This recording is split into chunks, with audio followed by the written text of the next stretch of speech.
स्वतःला काय बनायचंय. इथे खूप चांगलं वाक्य लिहिलंय. काय लिहिलंय? There is no achievement without. काय लिहिलंय? There is no achievement without. मी आल्यानंतर बघितलं ते वाक्य, खूप चांगलं वाटलं बघितल्यानंतर. There is no achievement without goal. Goal नसेल, जर पुढे जर फुटबॉलचा जर गोल नसेल तर आपल्याला बॉल मारता येणार नाही मित्रांनो. Yes or no? बॉल मारताच येणार नाही. जर तिथं गोल असेल तरच मारता येणार आहे. जर गोल नसेल तर आपण कुठेही मारलं तर तो गोलच असेल. लाईफला तसं बनवू देऊ नका. कुठेही बॉल मारायचा नाही आपल्याला. इकडं आला इकडं नाही. गोल ठरवला पाहिजे, तरच तो गोल झाला तर लाईफ सक्सेसफुल होईल, नाहीतर विदाउट आपल्याला अनसक्सेसफुल होईल. सक्सेसफुल व्हायचं का अनसक्सेसफुल व्हायचं? 100% सर्वांना. मला सांगा, त्याच्यावरतीच मी तुम्हाला प्रश्न विचारतोय. शाळेमध्ये प्रत्येक विद्यार्थ्याला 99% 100% का पडत नाहीत? 35% वेळा पण विद्यार्थी आहे आणि तो म्हणतोय सक्सेस व्हायचंय. आणि 99% वेळा पण काय म्हणायला लागलाय? सक्सेस होणार. Yes or no? काय असं आहे का? आहे ना तुमच्या वर्गामध्ये? अरे बोला, 10वीचे विद्यार्थी सगळे आहेत का? 90% वाले, 95% वाले आहेत का? 70-60 वाले पण आहेत का? नाही आहेत का? मग असं काय? प्रश्न विचारलाय का मनाला? मला का तिलाच जास्त आणि मला का कमी विचारलाय कधी? असं मनाला प्रश्न पडलाय? प्रश्न पडला पाहिजे, कारण आपण एका दिवसामध्ये 60 ते 65 हजार विचार करतोय. असं नो? किती विचार करतो माहित असू दे. हे लिहिलेलं आहे सायन्स मध्ये. असं सांगतं, एक माणूस एका ब्रेन मध्ये वेव्स किती तयार होतात दिवसाला 24 तासामध्ये? 60 ते 65 हजार. 60 ते 65 हजार. आणि या 60 ते 65 हजार विचारांच्या मध्ये आपण किती पॉझिटिव्ह करतो आणि किती निगेटिव्ह करतो.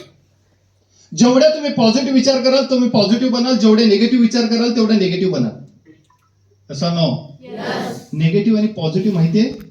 सेल असतं. कोणत्या भागात असतं? केमिस्ट्री मध्ये. Yes or no? Yes. Biology मध्ये असतो.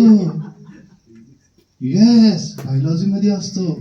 केमिस्ट्री मध्ये पण असतं. येस. नाही मित्रांनो, हे भौतिक शास्त्रात असतं. भौतिक शास्त्र म्हणजेच काय? फिजिक्स. कशात असतं? फिजिक्स मध्ये असतं. ती आपल्याकडे MBBS ला पाठवूया. बघा, तुम्ही फक्त याच्यामध्ये सायकोलॉजिकल कॉन्सेप्ट आहे. हा सायकोलॉजी बेसवरती आपण बरंचसं काही बोलणार आहे. 35 विद्यार्थी जर डॉक्टरला गेले, 35 MBBS डॉक्टर झाले आणि 35च्या 35 बेळगाव जिल्ह्यामध्ये आपण पाठवू. प्रत्येक जिल्ह्यातल्या तालुक्यामध्ये 2-2 डॉक्टर बसवू आणि 2-2 डॉक्टर बसवल्यानंतर त्या 35 विद्यार्थी एकच बॅचचे विद्यार्थी असतील आणि ते सगळेच 35 विद्यार्थी डॉक्टर झाल्यानंतर तुम्हाला काय वाटतं? सगळ्यांच्याकडे पेशंट तेवढेच येतील का? नाही येणार ना? का बरं? डिग्री तर सेम आहे. काय शिकले ते? MBBS MD.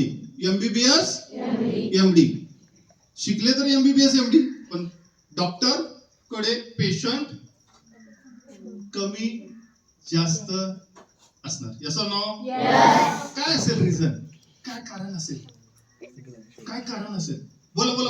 प्रतिसाद पाहिजे मला. काय कारण असेल?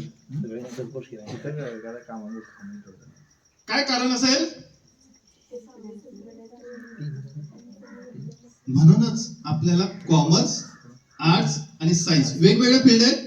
ITI फील्ड आहे, डिप्लोमा फील्ड आहे. Yes or no? वेगवेगळ्या फील्ड आहेत. म्हणजे याचाच अर्थ प्रत्येक मूल हे जन्माला येत असताना प्रत्येकाचं वेगवेगळं टॅलेंट जन्माला घेऊन येतं. प्रत्येकाचं टॅलेंट जन्मता जे टॅलेंट जे आहे ते काय होतं? वेगवेगळं जन्माला घेऊन येतं. म्हणून त्याकडे आपण जर जन्मता ते गुण आपल्यामध्ये नसेल तर आपल्याकडे पेशंट येणारच नाही. किती पण MBBS MD लंडनला शिकू दे, पेशंटची वाट बघतच असणार. आता येते काही येते असं नो.